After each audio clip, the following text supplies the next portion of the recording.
Hey, what's up, everybody? It's Lance. And I'm Jeremy. And we are Hard to Master, where we take a look at games that are Hard to master. such as Foraglings from McDavitt Publishing.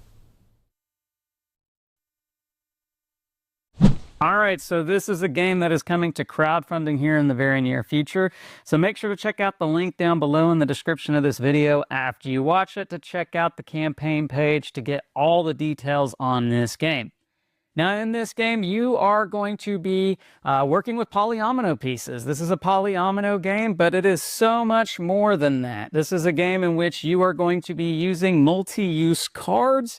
You are going to be collecting the polyomino pieces, of course, and you will be doing some action selection bidding in this game, and there's multiple different ways to do the bidding in this game. I don't think I've ever said this in a review or preview, but there is polyomino management. Yes. Polyomino management. Yes. So we'll get into that. This is unlike any other polyomino game I've ever seen. Yeah, polyomino management is a good way to put it. So this is a beautiful, fantastic game. What we have here in this video is prototypes. So we want to make sure you understand that. Everything you see in the video is prototype, subject to change. But man, what we have here is fantastic. Looks beautiful out on the table. Again, check out the campaign page to get all the details on it. Now, what we're going to do in this video, we're going to take an overhead look. We're going to show you how this game works, and then we're going to come back up top, and we're going to share our thoughts on Foraglings. All right, here we have Foraglings set up. We're going to go through just a round or so. So in Foraglings, you have different phases, and the first phase is the bidding phase. Now, you'll have 10 coins to start, so we'll just take 5 and 5 ones for this example. So I have 10 coins. It's the first round. Now there are these 3 bounty piles that we are bidding for. And you'll see that this round is a single round bid. And you'll see blue players first, then orange, then black, then orange, based on your foraging mat. Now, I'm not showing you these on camera. Just as an example, we'll use their pawns and things, but we're really focused on my character here, which is Munch. Now Munch, in the beginning of setup, will remove one of his buttons, and we'll just do this one to be neat, from the collection bag, the collection card, and you're going to place it at the bottom of this track. Now, when we enter the market phase in a little bit, which will be when we start coming up here or going to these market cards, then I can move up 1 space on the track if I am first in priority. If I am not, or I do it another way, I can, if I remove a button like this space here or this space here, that would allow me to move up the track as well. Now, if I can get to the top here, that's going to be 54 points. That's a lot of points. But if I just get this far, well, that's still 38. That's quite a bit. This does show you it's a level 1 complexity, and I do have a level 1 complexity board in my collection card. There's an A side and a B side for your income. Your starting income is 5, but by placing these buttons over here, this will give me more income whenever it's an income round in rounds 3 and 5. There's also another way where I can place my pawn and gain one of these unlocked income benefits. But back to the bidding phase. Single round, we all bid 1 time. I don't think anybody bid more than 5. I want to bid high, kind of, because I want this card, and I probably want this. I'd probably not want in the first round to have only 2 tiles. I can see it's a smaller tile. I'd probably hope that I could get 4 tiles. That way I could play off of these in-game benefits, and I would get 2 cards. Now, this card here says that per open space on the board, at the end of the game, I'm going to get 1 coin, which coins are points. Now, on the cards, let's go over the anatomy of a card real quick. This is the in-game ability we just talked about for in-game scoring.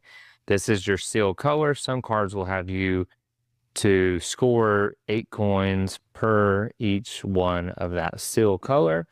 This is a tile that you will have to have and discard from your mat to gain this card from the market. Now, when you're gaining it from the bounty pile, that doesn't matter, but these cards are going to be randomly shuffled and dealt out. So that's what, whenever we get to the market phase. Now, this part of the card will allow you, if it is in the market, you can remove Like berries, for instance, there's tan berries, there's magenta or red, there's blue, and then there's green berries. If you have tiles with berries on them, you can discard those as many as you want for 3 coins. Now, you'll be gaining tiles and removing them from the board so that you can gain more space and maybe unlock some of these additional bonuses by placing tiles there. So that's kind of what the card is. There's one more thing about the card, and I could use this little green circle ability to play that before I take my market actions. But we'll go over that again when we get there. So I bid 5 coins. Let's say they bid 2. We'll use my coins to show, and then they bid 1. And you want to bid at least 1, because if you don't bid any, you don't get any piles. But if I bid at least 1, I am going to get a pile. So I bid 5. I bid the most. Take my coins back that I'm used for the example. So black would be second, orange would be last because they bid 1. I bid 5. Well, I'm going to get this. So I get this card, comes into my play area, which I can play at any time for that benefit, or I can keep it for in-game scoring. These have no bearing on cards that are in your hand. You will use them for the bottom of the card. Now it tells me I get one of these tiles, I get one of these tiles, I get this tile, and I get this tile. Now you're thinking, well, you got the most tiles for that card, but like I said, we're going to get rid of them. So good thing about this board here is I can put this here because there's no button blocking it and gain a coin. I could put this tile up here and gain 2 coins. Well, now I'm getting a lot of coins, right? I could put this one here and get 3 coins. So let's put a 2 back and get a 5. And then I could put this one somewhere else. And this would probably be a pretty good spot because there's a button there for now. So I placed all mine. Black would take theirs, and we'll just discard it to show they took it. And orange would probably obviously take that because it's the only one left. But the reason black would probably take that is because there's 3.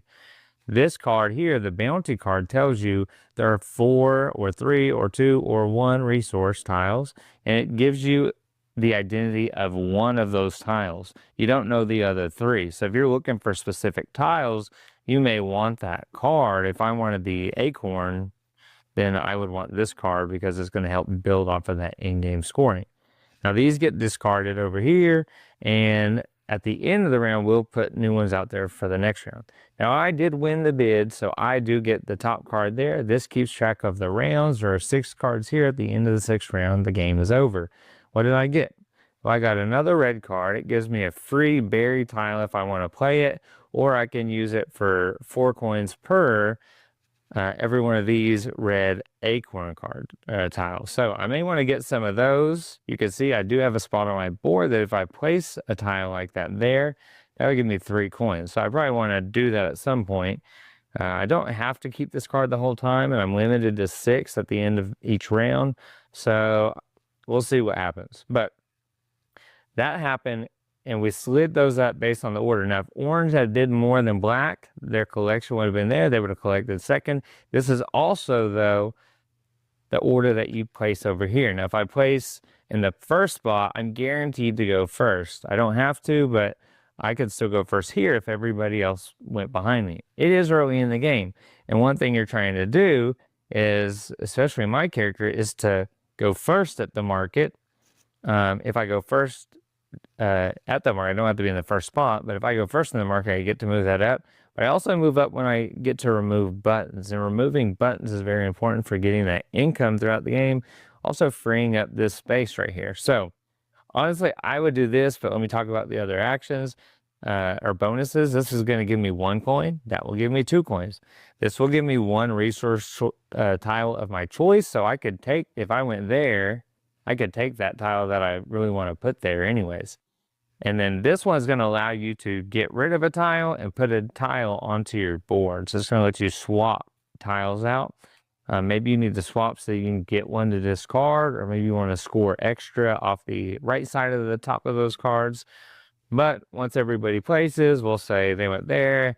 Black really wants to go first, so they're going to take the 1, and they think another tile would be good for orange. Well, the next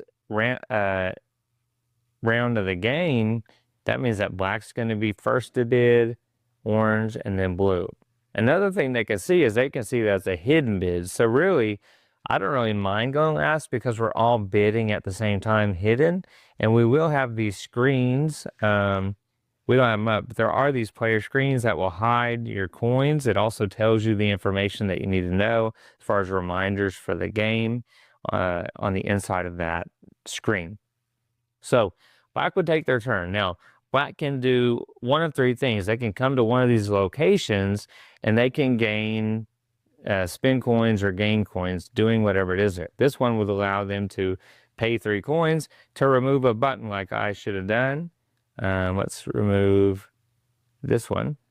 And since I removed that one, I'm going to put it on here because if I can get one more, it's going to give me 8 coins during income. Or if I decide to do the third option in a second, that would, if I could unlock it, I would get 3 coins by just doing that instead. The orange, so black may want to remove a button. They could also pay 1 coin to get any one tile that they want. And this space here allows you to sell any tiles you want to get rid of for 1 coin. And you can do that, as you can see, as many as you like. So we'll say they went there and got a button. Now, orange decides they want to do option 2. They want to come over here and they're going to take a card. Now, like I said, you can discard this tile specific. It has to be that exact tile. And by doing that, I would get to take the tile into my hand. That's what orange will be doing. I could also discard tiles from my board to get 3 coins. Now, one thing I might want to do is look at that because I got 1, 2, 3 of these that match this one. And they all scored me coins when I placed on them. So it might not be a bad idea to do that. The opposite effect of it is I could gain a full bounty card or I could get 5 coins per each completed column. Let's say orange, they don't have these. They don't really want to do that. They really want to work towards sets. Well, they come over here. They have this tile. Actually, let's see what tiles they had. So they had this. So we'll say they actually went here. They discarded this tile to gain this card to their hand. Now, later, they can get any tile they want. They can get 3 coins per every one of those tiles, or they can just keep it as a blue. Maybe they have a starting card that they started with that's going to allow them to score blues. So they could have got any of them, but this was the only one that matched what tiles they had. So they took this one into theirs. And then my turn. Well, we already said I have a bunch of these tiles. I want to go ahead and score them so I can get these coins again and free up the space since I don't really have any cards that go with that. Plus, this one will give me 1 point per open spot, and the buttons don't work for that. So that would allow me to do that. Now, you may be wondering, what's this +1 though? If I wanted to use it, I could. And what this says is I could just discard this card now to remove another button, which I already got 1. That might not be a bad idea for this one. And I can play this as a free action. So let's discard this to get this ability again. And I'm going to bump that up again and remove another button. Now I've increased my income here. And you can play that card before you take your action. So now I have a tough choice because I could just come over here. If there weren't any cards I wanted and I didn't want to do those locations, I could just come here and gain those 3 coins because I've unlocked that income bonus. But I really do want to do this because I want to discard these 3 tiles, which is a great example for you of how you can get 9 coins really early in the game and free up the board. So I've got a ton of coins already this game because I've scored 9 for those 3. I got 9 for placing them originally. So I've got a lot of coins that if I don't spend them, that's going to be points at the end, but I may need them for the auction because we have a hidden bid coming up. And if they're all 1s, it really doesn't matter. I'm fine with whatever unless there's a card I want, but I may need these coins later, especially if I want to unlock buttons and somebody takes that, because getting up this track will be very important to get those extra 54 points. And that frees up my strategy now because I only have one card to deal with. And I'm going to get several. I'm going to get at least 6 from just the auction. So that's like I'm in a good position. Now, once we've done all of that, that's basically the end of the round. What we're going to do now is we're going to kind of refresh things. You're going to draw your pawns back to your play area. You're going to refresh the market. So we'll put 2 more cards out. We will make new bounty piles, which takes the top 3 community cards, and then you put. So see, this would not really matter too much. Like bidding order for this to me, unless there's a certain card I want, which none of those I really want right now. So I don't really care because I feel like I'm going to get about the same amount. So after you've reset all of that, if it was the 3rd or 5th round, you would gain whatever income. So you start with 5. I would get 3 extra income. If I can get 2 more buttons here, that'll move me up this track and get me an extra bounty card, which would get me more tiles during income phases.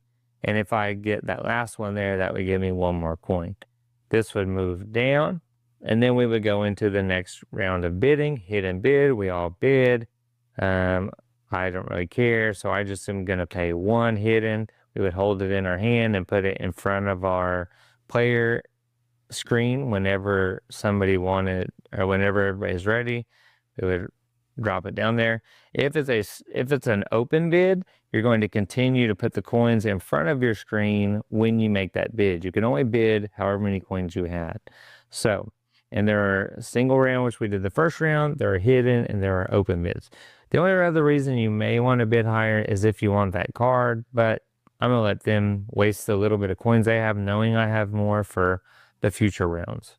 We would continue to do that. We would move up these based on the order, go through the priority order again. After we gain our collections, do the market or the market cars or the income, and then we would reset everything for the next round. And that is a flow of how Foraglings goes. Again, bidding, collecting, priority, market, and then a reset. Man, we're back, and now we're going to share our thoughts on Foraglings.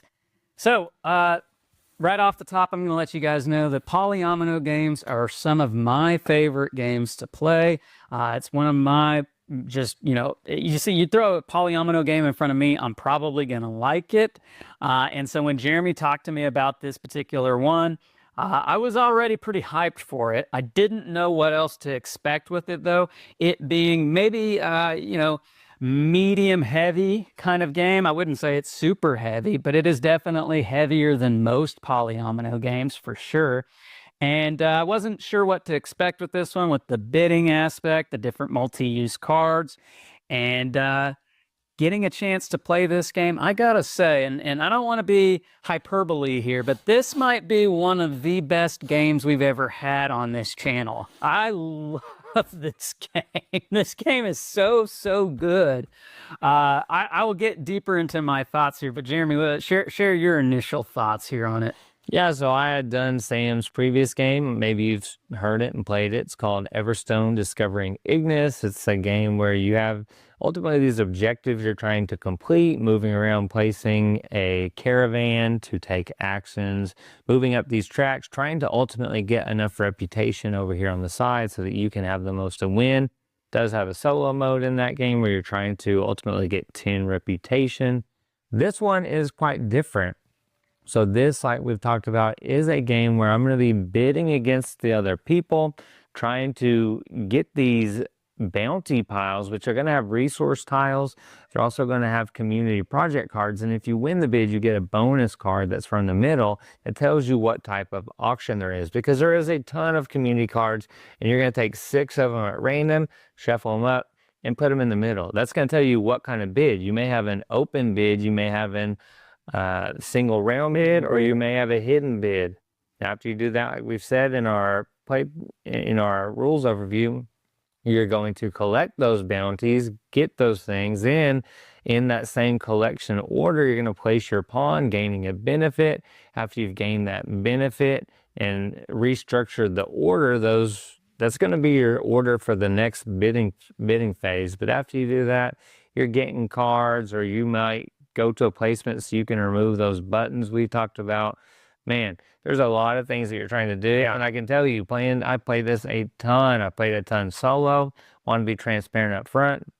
I do now have involvement in this game because I played it solo, and the solo is now developing. I am helping Sam to make it a deeper experience where you're not just trying to get points and have the bots to wipe things off the board and block you at spaces, but also we're working on having them gain things, scoring points, and you having to work your way around. Now you can see a lot of their knowledge, which is the puzzly part, but it's how can you use that information to still get what you want, to block what they want, and score points that are going to be bigger than both of them. So I played this game a ton now, more than probably any other preview I've done, because I'm now helping create a deeper experience than the solos. So hopefully my name's up here somewhere one day, and I can be like, hey, look, everybody, I'm official. I mean, it's like, you gotta go make a thing on BGG to say that you're actually helping to design. You gotta look official before you can actually get your name in it. It's gotta be official. then you worry about looking official. So, but Foraglings has this great frag. I don't know why. I just have this Fraggle Rock kind of vibe. I've always had since I first heard about it. Yeah. And even though they're not, dozers and everything, they look pretty cool on the board. You have 12 different asymmetrical Foraglings that you're going to choose the map from. Yeah. And they're all different. And the complexity level, there are some that are 1s, 2s, and 3s. You also have those carrying bags. They're going to be 1s, 2s, and 3s. And I can tell you, when playing a 3 with a 3, especially Twig, it gets pretty difficult when you're trying to take out the other players, because you have limitations usually, but if you can overcome those, and they do give you on the backside with the kind of character backstory, you do have a hint on, or a kind of a guide to tell you, if you need to look at that, what you want to do in the game. Usually I just do it. Yeah. Because you get a pretty good idea if you've been playing medium games, kind of how to do this. The fact that you can kind of swap it up like that, and you can put a 3 and a 3 together, you can give that to the person who's probably the most experienced player and set somebody up with an easier coupling to give them more of an easier shot at trying to compete with you, especially if it's their first time playing. I love when games do that. Kind of gives everybody kind of an even playing field, or I'm working at a different level than what they're working with, and I like it when games do that. Yeah, so some of those abilities, we'll talk about a few of them. Some of them are going to have a button that are going to be on a track on your board. Now, whenever you remove a button, or maybe you take the first initiative spot, or first spot, that's going to move you up. By the end of the game, if you've moved up enough, you can get like 54 points, which is pretty big for a character ability. Yeah. Now, there's others where you have the option to place tiles on your player card in this little 3x2 grid, that instead of placing them on your carrying bag that we showed you. Now, you're going to score per level, 8 per level, but you only score for your cards the top 2. So that gets real tricky, because you're scoring a bunch here, but you're not scoring as many off those cards. So you also have to balance out. There's a lot of balancing. I have a lot of cards, and some of them you have a 6-hand limit, except for a couple different characters, and you're trying to maximize those cards for the end, but you still want to gain those coins, but you're using those coins for your bidding, so you can get those extra community cards and those higher bounty piles. You want the 4. The 1's not going to do you as much good. And what's so great about these asymmetric setups and abilities is just how radically different it makes your strategy be, because there are some where you are trying to load up your board with different resources, different polyominoes, and then there are some where you are trying to sell them off and get them off of your board. And so that's, again, going back to this being a polyomino management kind of game, I don't know that I can think of another polyomino game where you are putting pieces on and then you're looking for ways to get them off. Most of the times it's a static thing, right? Like I just want to play this Tetris game and fit things in wherever I can. You're not doing that necessarily. Yeah, you're spinning them often, unless you have certain cards that you want to use, but you also have to use them if you want to collect a better card. And so you may be going in, and I've played, like I said, I look for cards now. I'm at that stage. I played this game so much that I'm looking for certain cards because I'm like, okay, with my faction, my foraging, I need to not get a bunch of tiles, so I need the cards that are gonna score me for having button bidding priority first or last. I need to have less than 5 tiles, or I need to have less than 10 coins to maximize all those additional points I'm not getting because of my faction. The problem is you may not see those cards. There's a ton of cards, and so if the other players are getting those cards and you don't see them, or they're out there and you don't have that tile that you need on your board, and you have already placed and you can't swap before that card comes out. Strategy. Now you're looking for a different way to get those points. But the thing about this game is that there are so many ways to get points in this game, so many ways to, and I wouldn't call it a point salad, because a point salad to me is like that there's like 20 different avenues through which you can get your points.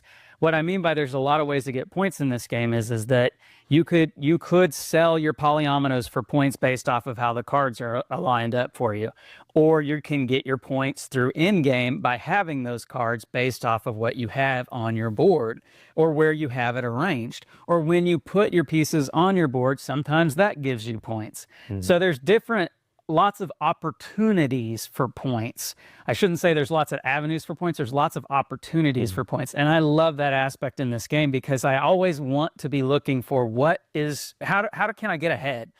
What is this move going to be able to give me right now? And is it the most rewarding move for me on that particular turn? I find myself asking that question with just about everything that I'm doing in this game. There's so many choices. The decision space in this one is pretty vast. So yeah, Jeremy, I know you really like the solo. I really like the multiplayer. I think this game has a lot to offer for anybody. I think once we play more, I like the multiplayer. And I like the solo. The thing is Lance loves Polyomino games. Yeah. Once I knew he would want to play this before I even asked him, I said, I'm pretty sure we'll be doing this one with you, Sam, because Lance loves Polyomino. So I'm going to just go ahead and say yes. And if something changes, I'll let you know. But me, I'm not a big Polyomino guy. Lance is like, you want to play this? I'm like, nah, it's not really. Well, but this one's way different because of the ability that it's like a resource management game, but your resources are your tiles. You don't have to put them in the right spots because you get bonuses for the right spots. You have to remove and develop that bag because you got to remove the buttons, which also increase your income. Everybody wants to increase their button income, but that means you can't. So it gave me similar feels. It's a completely different. It gave me similar feels to A Feast for Odin, because to me that's like the top Polyomino game in my book. That game just gave me something that no other Polyomino game has ever given me until this one. And they're different games, don't get me wrong. I'm not saying that they're similar, but this is that level of a Polyomino game for me. That it is so impressed me that it is going to be right up there in the top ranks, in my opinion, for Polyomino games. See, he doesn't know what I'm saying. I played Feast for Odin, and I could live a happy life without ever playing the blend. Feast for Odin, and I mean, Foraglings is right. I prefer Patchwork over Feast for Odin. I love Patchwork too. I'm just saying. Yeah. Like, as far as Polyominoes, I'm not in love with them. I'll play them, but most of them aren't like this, where I'm like, oh, this is so fun. I wouldn't be working on. I did not have a plan on like helping with the solo. Like that just kind of happened because I was like, let me play it solo, and I had played Discovering Ignis solo multiple times, all the different boards, and I was like, this could be that too. You could have to beat them, but it'd be a different way because it's not you have to get to 10 reputation by this point or you lose. You actually could have to compete against them. So if I didn't like the game, I wouldn't. You would be invested in it, yeah. Yeah, I played like 2-3 times. I played this solo like 6 games in a row. I had SETI on the table for 2 days, wanting to play SETI solo again, and this took priority because I knew I was working on something that was going to be pretty fun, and it continued to get more fun. And the bots are beating me now, which means it's challenging. You can make it easier, and we're still working on things, so nothing is final. We don't have a final solo mode figured out, but I'll tell you, it's just going to be really good solo. Stay tuned for more info on that. So It's my first solo help too, so it's going to be like Art Nova. the expectations on this. So I think the people Matthias, it did Art Nova and Oak by Wim Gosens. I'm going to be like, first one. There you go. You heard it first here. Who needs a solo? The game is Foraglings. It's from McDavitt Publishing. It's coming to crowdfunding here in the very near future. Again, make sure to check out the link down below in the description of this video now that you watch it, so that you can check out that campaign page to get all the details. If you like this video, please, please, please hit that thumbs up, subscribe to the channel, and hit the bell icon to be notified of all of our great new content. I'm Lance. And I'm Jeremy. And we are Hard to Master, where we take a look at games that are Hard to Master. We'll see you next time. Dance your cares away. See ya.